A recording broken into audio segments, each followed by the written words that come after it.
Good morning po sa lahat ng mga kares ko dyan, no?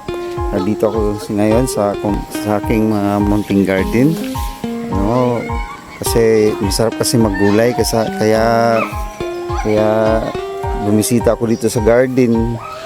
Tingnan ko dito kung anong magugulay natin. So sakto may nakita ko dito dito patula. Yan. Patula.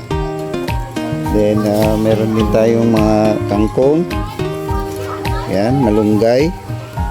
Saka yung mga talbos ng kamuti tops. Pwede yan pang tawag dito. Then meron din tayo dito mga saluyot. Yan.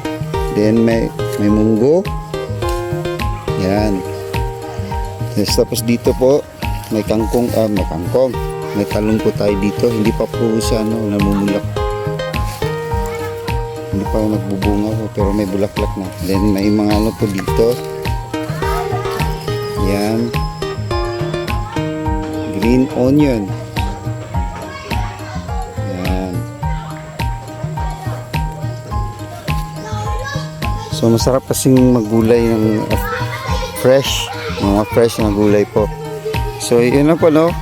So mas maganda kasi pag may mga tanim ka din sa bahay-bahay natin, sa mga backyard natin, kasi anytime pwede tayo makaluto ng mga fresh na gulay na mas mainam po sa katawan. So yan lang po yung masishare ko sa inyo ngayon, kasi kukuha po ako ng gulay para maluto na namin. Thank you for watching. God bless.